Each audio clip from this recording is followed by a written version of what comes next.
Hi, everyone. Welcome to the 2018 Bordeaux tasting. It's awesome to do this today because I actually just finished my report for the site and social media. Just wrote 2,000 words on the 2018 vintage for Bordeaux. And I tasted 1,200 wines over the last 6 weeks. So I really have a handle on the vintage. Of course, I tasted the vintage first the spring of 2019, and I tasted 1,000 wines then. And I already knew that it was going to be a special vintage, really a unique vintage. Because what's interesting about it is that it was a vintage of extremes. Until June, it was very rainy, cool weather. There was a lot of mildew. So a lot of wineries lost part of their crop. You know, they had to fight against the disease, but there was so much rain that some people couldn't even get tractors or horses or even human beings in to combat the mildew. But then in the summer, it became really hot and dry, and you had drought-like conditions. But because of the water table was full from the first half of the year, they didn't really suffer too much as far as drought. However, the grapes really became ripe, and if you weren't careful, you could make very high alcohol wines, you know, around 15 degrees alcohol, which for Napa Valley, that's not a big deal, 15 degrees alcohol. For Bordeaux, that's a lot. And there hasn't been a lot of vintages like that, except for things like 2003 or maybe even back in 1947. But this is very different for Bordeaux. And I was listening this morning to a Zoom call with Jean-Philippe Delmas, who is the Deputy Managing Director of Chateau Haut-Brion, La Mission Haut-Brion. We had a conversation a couple of weeks ago. He was calling, first he says, yeah, it was really a bizarre vintage because of these two extremes. And also he said it was a scary vintage because it made him realize how global warming is really a big problem even for producing wine in Bordeaux.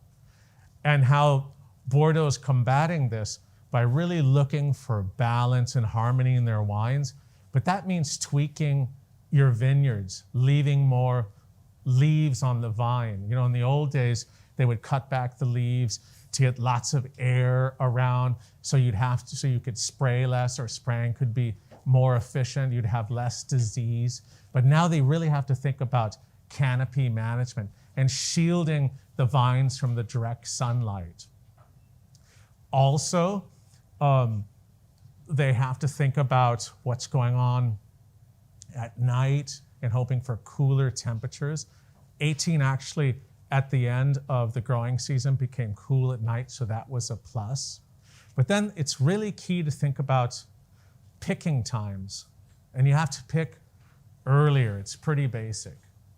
And also the tendency back from, let's say, the late 1990s to about 2010, a lot of people were picking riper to get more fruit, get more tannins, riper tannins. That tendency is also less so.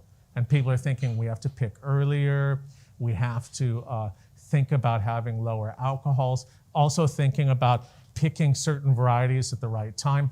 Merlots generally were riper in 2018, while Cabernet Sauvignon, Cabernet Franc, Petit Verdot, other grape varieties, lower alcohol. So it's also about blends. So it was a tricky vintage nonetheless. And it's like Nicolas Audebert from Canon and Rosan Segler also said to me in an interview a couple of years ago, he goes, you know what? I can taste the victory in 2018 because we made such beautiful wines despite Mother Nature really trying to fight against us. So that's exciting as well. And back to Delmas, he said what the miracle, calling it a miracle vintage, is that despite the ripeness and intensity of the wines, the density, the wines still remain very Bordeaux with freshness, fine tannins, good length.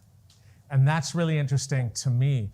And I think that it really proves how the Bordelais really have an incredible attention to details, not only in the vineyards, but also in the winery, in thinking about how they make their wines. And what they do, for example, with rich, ripe grapes, most of them were really careful about the extraction during the fermentation and the maceration after the alcoholic fermentation. And they cut them very short because they didn't want to extract too much tannin. They didn't want to make big, monstrous wines. And I think you'll be impressed today with the quality of the tannins and how drinkable they are. But if they actually do the analysis of the tannins, there's really, really high IPT levels. That's a standard on deciding the concentration of phenolic compounds in the wine, and it's really high. But you're going to see how the wines are tannic, but they're not overdone.